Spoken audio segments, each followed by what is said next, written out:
Justice काजी फाइज़ साहब के साथ जो वाक़या पेश आया था उसके हवाले से वो लड़का कौन है, मुझे उसके बारे में डिटेल्स जो हैं कुछ पता लग गई हैं। ये लड़का जो है इसका नाम अवैस बताया जाता है। क्या ये पाकिस्तान तहरीक-ए-इंसाफ का कोई कारकुन है? उसके बड़े करीबी कुछ अफराद ने डायरेक्टली मुझसे रब्ता किया है। मुझे बताया गया कि उसके बाद तकरीबन 10 पुलिस वाले इस लड़के के घर के ऊपर आए हैं। उन्होंने अंदर से कुंडी लगा ली है। अंदर क्या हुआ है, रऊफ हसन साहब को जो है वो उनके ओहदे से हटा दिया गया, टिश्यू पेपर की तरह साइड लाइन कर दिया गया है, उनको बल्कि फेंक दिया गया है। अस्सलाम वालेकुम नाज़रीन, मैं हूं मंसूर अली ख़ान। अपने डिजिटल चैनल के ऊपर आपको खुशामदीद कहूँगा। नाज़रीन, इस वीलॉग में आपको कुछ एक्सक्लूसिव खबरें जो हैं वो देनी है और बड़ी डेवलपमेंट्स हुई हैं पिछले 12 घंटे में। एक तो पाकिस्तान तहरीक-ए-इंसाफ के अंदर जो है बड़ी तब्दीली हुई है। रऊफ हसन साहब को जो है वो उनके ओहदे से हटा दिया गया। कुछ इसके बारे में भी एक्सक्लूसिव खबर आपके साथ शेयर करेंगे। और साथ ही साथ बेसिकली चीफ जस्टिस काजी फाइज़ साहब के साथ जो वाक़या पेश आया था उसके हवाले से वो लड़का कौन है, मुझे उसके बारे में डिटेल्स जो हैं कुछ पता लग गई हैं। उसके बड़े करीबी कुछ अफराद ने मुझसे डायरेक्टली मुझसे रब्ता किया है। तो कुछ डिटेल जो है उसके बारे में भी मैं थोड़ी देर में आपके साथ शेयर करने जा रहा हूँ। तो इसके साथ साथ हमारे साथ शहजाद इकबाल साहब जो जियो के सीनियर एंकर पर्सन है वो भी आगे चल के हमारे साथ ज़रा मौजूद होंगे। उनकी मौजूदगी का मैं फ़ायदा उठा रहा हूँ कि पाकिस्तान के अंदर जो कुछ भी हो रहा है ज़रा उनकी राय भी जो है वो आपके साथ शेयर की जाए। तो एंड तक इस वीडियो को ज़रूर देखिएगा। चैनल को सब्सक्राइब करना मत भूलिए, बेल आइकन प्रेस कीजिए। अगर आपको वीडियो पसंद आए उसे लाइक और शेयर ज़रूर कीजिएगा और नीचे कमेंट सेक्शन में जो है अपनी राय से आगाह ज़रूर कीजिएगा।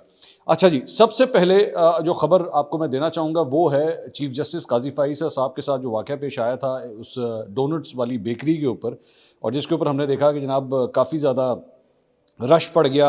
हमने वहाँ पे तांता बन गया डोनट्स लेने का। और लोग जो हैं यहाँ तक कि वो जिस तरह मज़ारों के ऊपर जाके फूल रखे जाते हैं, लोगों ने फूल रखने शुरू कर दिए वहाँ पे जाके कि जनाब यहाँ पे वाक़या पेश आया है। और इज़हार यकजहती के लिए जिसे आप कहते हैं, वहाँ पे पाकिस्तान तहरीक-ए-इंसाफ के सपोर्टर्स जो है बड़ी तादाद में वहाँ पे पहुँचना शुरू हो गए। यूट्यूबर्स, टिकटॉकर्स, ये लोग तो जा ही रहे थे, लेकिन सपोर्टर्स भी जो है वो पीटीआई के वहाँ पे जाना शुरू हो गए। खैर, उनकी मर्ज़ी है, whatever they think is best. लेकिन अब जो मैं डिटेल आपके साथ शेयर करने जा रहा हूँ, मेरे ख्याल में पाकिस्तान तहरीक-ए-इंसाफ के लोग जो हैं उससे शायद काफ़ी ज़्यादा नाउम्मीद हो जाएंगे उसके बाद। अच्छा जी, मुझसे बेसिकली उस लड़के के चंद करीबी अफराद ने जो है मुझसे रब्ता किया। मैं तो इस वक्त, मैंने पहले भी आपको बताया कि मैं तो बेल्जियम के अंदर मौजूद हूँ, लेकिन वाया फ़ोन जो है उन्होंने मुझसे रब्ता किया। उन्होंने कहा जी हम आपके साथ चंद डिटेल्स जो हैं वो इस लड़के की शेयर करना चाहते हैं। ये लड़का जो है इसका नाम अवैस बताया जाता है और और उम्र जो है वो इसकी तकरीबन कोई 18 से 20 साल की है। ये स्क्रीन के ऊपर जो है वो आप इस लड़के की तस्वीरें भी देख रहे हैं। चेहरा हमने जो है वो डिलिबरेटली मैंने ब्लर किया है इसका, ये मैं आपको बता दूं। मेरे पास ज़ाहिर बात है प्रॉपर तस्वीर है, लेकिन ब्लर मैं सिर्फ इस वजह से कर रहा हूँ कि इस वक्त जो है वो ये लड़का अंडरग्राउंड है। तो मुझे नहीं पता कि पुलिस का जो है वो स्टेटस क्या है, कि क्या वो इस लड़के को तलाश कर रहे हैं या ये ना हो कि इस लड़के की जान को कोई ख़तरा हो जाए, क्योंकि this is Pakistan, anything can happen. तो मैं ज़रा इस चीज़ को एहतियात में बरतते हुए जो है कोई यही ना हो कि वो हमें ये कहते कि जी हम तो लड़का ढूंढ रहे थे, आपने इसकी तस्वीर क्यों शाया कर दी। सोशल मीडिया पे कहीं और आ जाए तो ऑब्वियसली मैं उसका कुछ नहीं कर सकता, लेकिन कम से कम मेरे प्लेटफॉर्म पे जो है मैं उसकी तस्वीर ब्लर डिलिबरेटली कर रहा हूँ। इस्लामाबाद के G7 के इलाके में ये लड़का वहाँ पे रहता है। और मुझे जो बताया गया वो ये है कि इसके भाई को, ये तकरीबन आज से 1 महीना पहले ये वाक़या पेश आया था, और मुझे बताया गया कि उसके बाद तकरीबन 10 पुलिस वाले इस लड़के के घर के ऊपर आए हैं जैसे ही ये वाक़या पेश आया उसके बाद। और उन्होंने वहाँ पे आके, जिसमें को 5 ख़वातीन पुलिस एहलकार भी थीं उन 10 में से, और 5 मर्द पुलिस एहलकार थे, बग़ैर जो है वो कोई मतलब वार्निंग दिए या कुछ, सीधा वो दरवाज़ा खोल के जो है वो अंदर गए हैं। और काफ़ी देर तक उसके बाद उन्होंने अंदर से कुंडी लगा ली है। अंदर क्या हुआ है वी डोंट नो, इसके बारे में कोई डिटेल नहीं पता। और उसके बाद जो है वो इसके भाई को, इस लड़के के भाई को जो है, अवैस के भाई को जो है ये लोग उठा के वहाँ से ले गए, और उसके बाद काफ़ी देर तक वो उसकी कस्टडी में रहा है। इस वक्त क्या स्टेटस है वी डोंट नो, इसके भाई का इस वक्त क्या स्टेटस है, लेकिन ये लड़का जो है वो अंडरग्राउंड है। और ख़ास तौर पे जब से वीडियो सामने आई है, ये तो एक्चुअली 1 महीना पहले से ही जो है अंडरग्राउंड चला गया था, लेकिन जैसी वीडियो बाहर आई है तो उसके बाद तो बिल्कुल भी उसका कांटेक्ट जो है ना तमाम लोगों से अब ख़त्म हो गया है। वो किधर है इस वक्त कोई नहीं जानता, लेकिन भाई को बेसिकली पुलिस की जानिब से उठाने का मकसद यही था कि किसी तरह ये लड़का जो है अपनी रूपोशी से निकले और सामने आ जाए, ताकि पता लगे कि ये कहाँ पे है। तो ये बेसिकली इसका स्टेटस है। मैंने फिर पूछा कि जी आखिर क्या वजह थी, आखिर मतलब इसके क्या पॉलिटिकल थॉट प्रोसेस क्या है, क्या ख्यालात हैं जिसकी वजह से ये वाक़या पेश आया है, क्या ये पाकिस्तान तहरीक-ए-इंसाफ का कोई कारकुन है, सपोर्टर है, या क्यों है। उन्होंने कहा जी इसका पाकिस्तान तहरीक-ए-इंसाफ से किसी किस्म का कोई ताल्लुक नहीं है, ये बेसिकली इसका जो भाई है वो टीएलपी के कोई एहतजाज वगैरह में भी जाता रहा है, बस सिर्फ जाता रहा है, इस हद तक है, कोई कारकुन शारकुन वगैरह नहीं है। जो इलाके की मस्जिद है वहाँ पे टीएलपी का जो है वो काफ़ी असर और रसूख पाया जाता है, उस चक्कर में ये वहाँ पे जाता रहा है। लेकिन उसकी वजह से हो सकता है कि घर में दीगर अफराद को, ज़ाहिर बात है अगर एक शख्स पॉलिटिकली थोड़ा सा एक्टिव हो, उसका असर जो है वो घर के दीगर अफराद के ऊपर भी आता है। तो शायद वो चक्कर है कि जिसकी चक्कर में वो ये सारा कुछ हुआ है। कोई पाकिस्तान तहरीक-ए-इंसाफ के साथ इस सारे मामले का कोई ताल्लुक नहीं है, लेकिन ज़ाहिर बात है वो पीटीआई का अपना मसला है, इस वक्त चीफ जस्टिस के साथ चल रहा है, तो उन्होंने अपना स्कोर भी जो है वो बेसिकली सेटल किया है। अच्छा, बेकरी वाला जो है उसका तो बिल्कुल ही कोई मामले के साथ ताल्लुक नहीं है, जिसकी बेकरी पे जाके डोनट्स बिक रहे हैं, सारा कुछ बिक रहा है, उसका तो बिल्कुल किसी किस्म का कोई ताल्लुक नहीं है, लेकिन उसकी सेल इंक्रीज़ हो गई है इस वाक़े के बाद। मतलब लोग लाइनें लगा लगा के जो है उसके डोनट्स ले रहे हैं, ठीक है, उसका भला हो रहा है, उसको क्या फ़र्क पड़ता है। तो उसकी मुफ्त की पब्लिसिटी हो रही है, सोशल मीडिया पे मुफ्त की उसकी कैंपेनिंग, मेरा ख्याल में कम से कम और कुछ नहीं तो 40-50 लाख का एडवर्टीजमेंट रेवेन्यू जो लग सकता था ना, उसने वो अपना बचा लिया, उसकी सेल्स जो है इंक्रीज़ होगी। एक खबर ये है। दूसरी खबर जो है वो जो बड़ी डेवलपमेंट हुई वो रऊफ़ हसन साहब को जो है उनके ओहदे से कल हटा दिया गया। सेक्रेटरी इत्तलात का उनके पास ओहदा था और शेख वकास अकरम को जो है उनकी जगह सेक्रेटरी इत्तलात लगा दिया गया। नथिंग अगेंस्ट शेख वकास साहब, आई थिंक शेख वकास साहब जी भी जो है वो एक अच्छे सियासतदान हैं, पुराने सियासतदान हैं, उनको पॉलिटिक्स करनी आती है, टीवी के ऊपर पॉइंट ऑफ व्यू देना आता है और बड़ी तेज़ी से उन्होंने पिछले चंद महीनों में पाकिस्तान तहरीक-ए-इंसाफ के जो रैंक्स एंड फाइल्स के अंदर जो है अपने आप को बड़ी तेज़ी से वो ऊपर लेकर गए हैं। पिछले दिनों में बताया जा रहा था कि हमाद अज़हर ने जब इस्तीफ़ा दिया था पंजाब की सदारत से, तो शेख वकास अकरम वॉज इंटरेस्टेड कि उनको जो है ये पंजाब का ओहदा दे दिया जाए, लेकिन फिर इट वेंट अगेंस्ट और अभी तक उनकी अनाउंसमेंट नहीं। अब उनको ये सेक्रेटरी इत्तलात लगा दिया तो इसका मतलब है कि कम से कम वो जो पंजाब वाली वो जो पोस्ट थी वो कम से कम इनकी तरफ नहीं जाएगी। तो अब आ जाए रऊफ़ हसन साहब के। रऊफ़ हसन साहब को जो है वो क्यों हटाया गया। अब मेरे जो कबूतर हैं पाकिस्तान तहरीक-ए-इंसाफ से जो खबर लेकर आए हैं वो ये है कि ये सिलसिला पिछले चंद हफ्तों से चल रहा था, चंद हफ्तों से इसकी प्लानिंग हो रही थी कि जी इनको जो है वो रऊफ़ हसन साहब को जो है हटाया जाए। पार्टी के अपने अंदर से जो है पूरी लॉबिंग हो रही थी और अल्टीमेटली वो जो है कामयाब हो गए। उनको अब कोई स्ट्रैटेजी के हवाले से कोई थिंक टैंक वगैरह जो है उसका सरबराह जो है अब बना दिया गया है।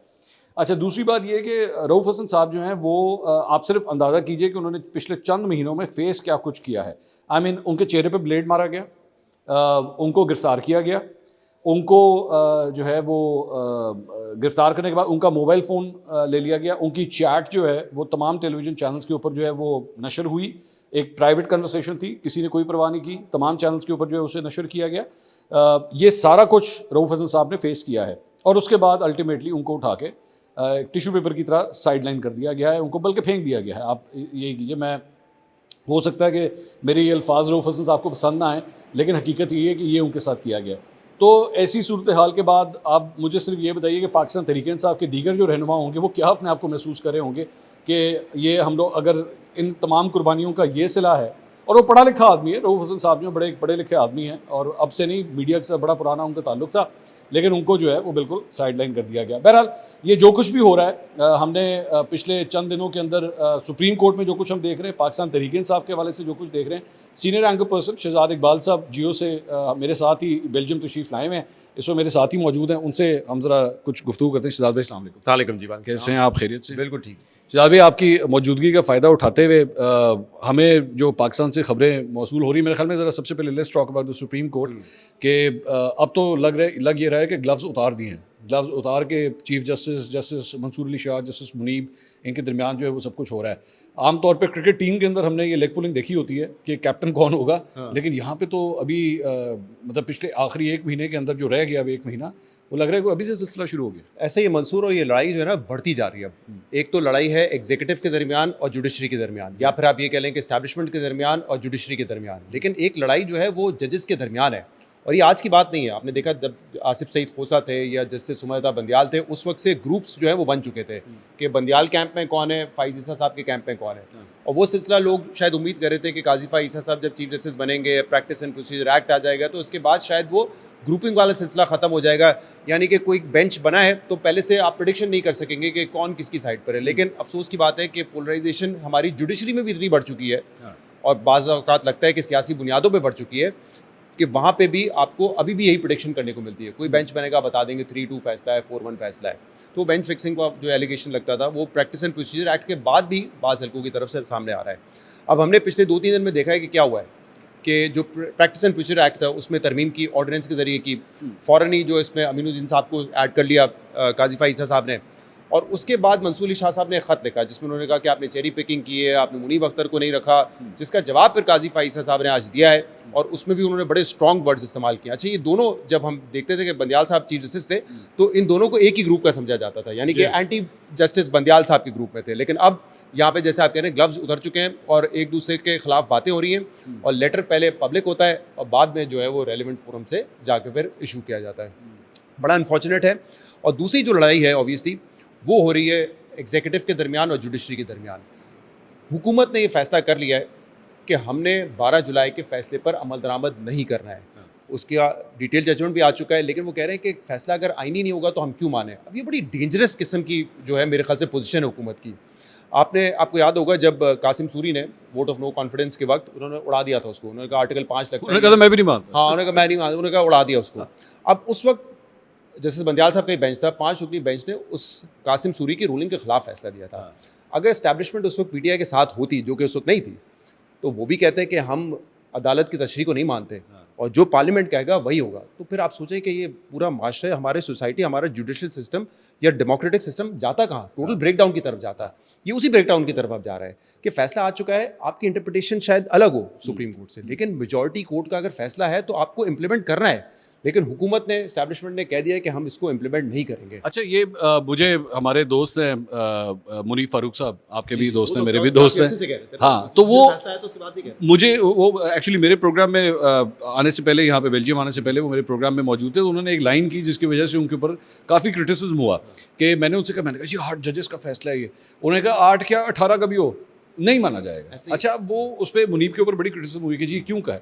मुझे मेरा सिर्फ सवाल है उसमें बेचारे मुनीब का क्या कसूर है? Is giving you a reality check कि सूरत हाल ये है, ये वो दूसरी साइड के बारे में और वही हो रहा है। उसकी हौसला शिकनी हमें करनी चाहिए। जैसे मैं कह रहा हूँ कि अगर इस तरीके से कोई सियासी जमात, कोई हुकूमत या पार्लियामेंट फैसला करे कि नहीं यार ये जो तशरीह की है ना सुप्रीम कोर्ट ने इस फैसले में, उसको हम नहीं मानते, उसको इम्प्लीमेंट नहीं करेंगे, ये बहुत डेंजरस काम है।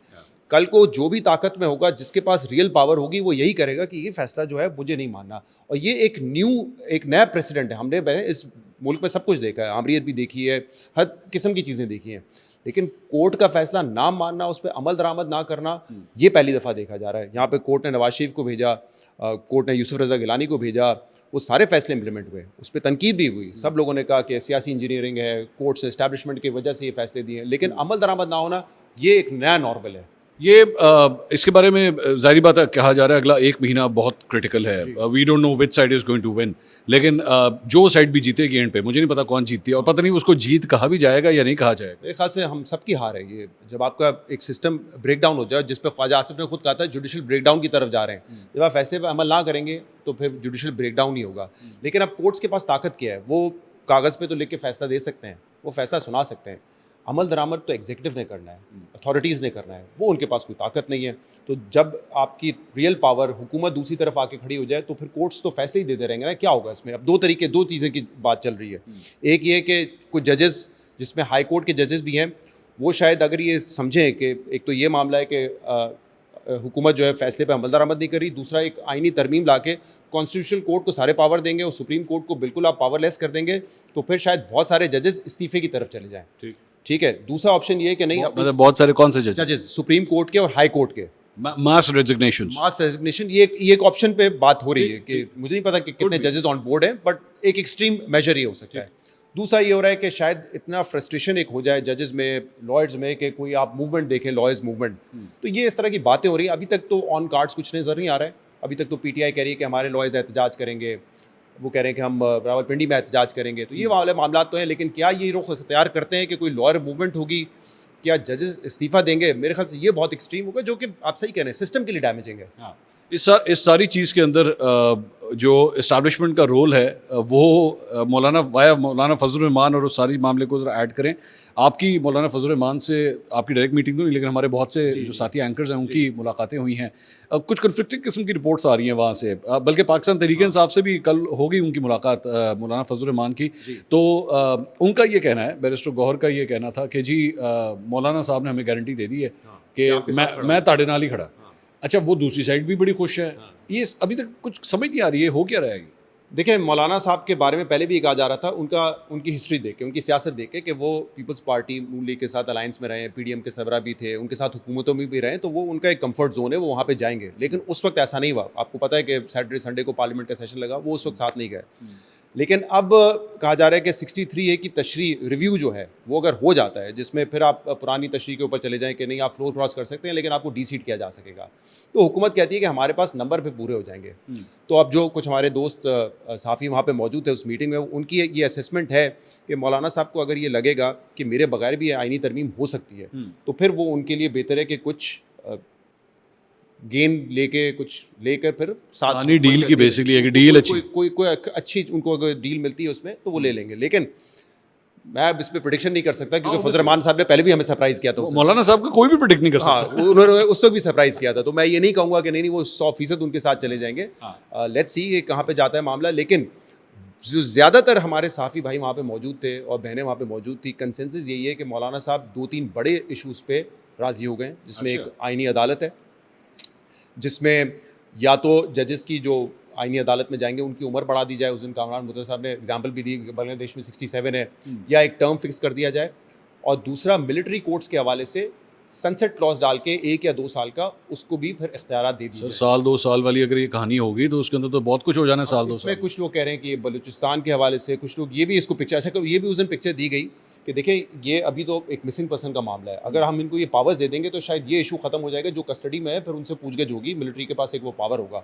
लेकिन ज़्यादातर आपको पता है तहरीक इंसाफ या इमरान खान उसको अपने आप से जोड़ें कि 9 मई और इमरान खान के अपने ट्रायल की वजह से किया जा रहा है। इसकी बहुत बहुत शुक्रिया शहजाद साहब, थैंक यू सो मच। नाज़रीन, शहजाद इकबाल साहब हमारे साथ मौजूद थे, बड़ी ज़बरदस्त उन्होंने जो है वो हमें राय दी कि आखिर यहाँ पे हो क्या रहा है। तो इस सारे मामले के अंदर जहाँ पे ये हमने सब कुछ देखा है, वहीं पे एक और भी ख़बर जो है वो आपको ये दे दें कि पाकिस्तान तहरीक इंसाफ के हवाले से इमरान खान साहब ने जो है वो गुफ्तगू की मीडिया से, और अपनी उस गुफ्तगू में उन्होंने ये फरमाया है कि जनाब जो हफ्ते को जो जलसा एक्सपेक्टेड था, पिंडी का जो जलसा एक्सपेक्टेड था, उसके बारे में उन्होंने कहा है कि जी जलसे की इजाज़त हमें मिलनी नहीं है, तो इसको एहतजाज के अंदर जो है वो कन्वर्ट कर दिया जाए। अब पाकिस्तान तहरीक इंसाफ जो है वो अब मुझे ये लग रहा है कि वो काफ़ी ज़्यादा जो है प्रोएक्टिव होना चाह रही है, लेकिन उसको ये भी आइडिया है कि हमें स्पेस जो है वो नहीं मिलेगी। अली अमीन गंडापुर साहब के हवाले से भी जो पिछले 24 से 48 घंटे में खबर आई थी कि जी उनको कह दिया गया है कि अब इस्टेब्लिशमेंट से कोई गुफ्तगू नहीं की जाएगी, इस्टेब्लिशमेंट से बहुत सख्त नाराज़ हैं खान साहब। तो उस हवाले से भी खबर ये है कि उन्होंने रिपीट किया है इस बात को। आपको यहाँ पे फील हो रहा होगा कि शायद वो ये बिजली को क्या होता है, तो बड़ी सख्त इस वक्त बारिश हो रही है मेरे ऊपर, एक्चुअली इस वक्त जो है वो एक ग्लास सीलिंग है, तो वो बिजली जब कड़कती है तो उसकी भी जो है वो जो उसकी बिजली का कड़कना है वो भी यहाँ पे फील हो सकता है। खैर, तो बिजली तो खैर हमारे पाकिस्तानी सियासत के अंदर भी जो है बड़ी तेज़ी से कड़क रही है, और खान साहब का ये इरादा है कि जनाब अब जो है वो दमादम मस्कल अंदर होगा, स्ट्रेट फॉरवर्ड जो है वो लड़ाई होगी, जिस तरह हमारे सुप्रीम कोर्ट में भी शुरू हो चुकी है कि पहले ये कहा जाता था क्रिकेट के अंदर ही इस तरह की चीज़ें होती थी कि क्रिकेट के अंदर टीम के अंदर से जो है वो बगावतें होती थी और एक सिटिंग कैप्टन के अगेंस्ट जो है वो ये सारा कुछ होता था। लेकिन अब जो सूरत हाल हम देख रहे हैं वहाँ पे भी ग्लव्स उतर चुके हैं, और इमरान खान साहब भी जो है ग्लव्स उतारना चाहते हैं, और इसकी वजह ये है कि ये जो अगला आने वाला 1 महीना है ये बहुत क्रूशल है। ये डू और डाई सिचुएशन पे हम आ चुके हैं। ये खान साहब के लिए भी डू और डाई सिचुएशन बन रही है और हुकूमत के लिए भी बन रही है। उनको ये फील हो रहा है कि अगर ये सब कुछ हमने ना किया और अगर हम काजी फैसल साहब या कॉन्स्टिट्यूशनल कोर्ट्स के हवाले से कुछ ना कर सके तो फिर हमारे लिए बहुत बड़ी प्रॉब्लम्स जो है वो क्रिएट हो सकती हैं। तो we have to go to any extent to stop this कि मंसूर अली शाह साहब जो हैं वो अगले चीफ जस्टिस ना बन सकें। तो बहरहाल बेल्जियम से मैं यहाँ से आपसे मुखातिब था। इंशाल्लाह बस अगले 24 से 48 घंटे तकरीबन लगेंगे पाकिस्तान वापस पहुँचने में, और फिर वीडियोज़ का सिलसिला जो है इंशाल्लाह वहाँ से हम एक दफ़ा फिर से शुरू करेंगे। I hope you like the vlog. इंशाल्लाह अगली वीडियो में आपसे दोबारा मुलाकात होगी। अल्लाह हाफ़िज़।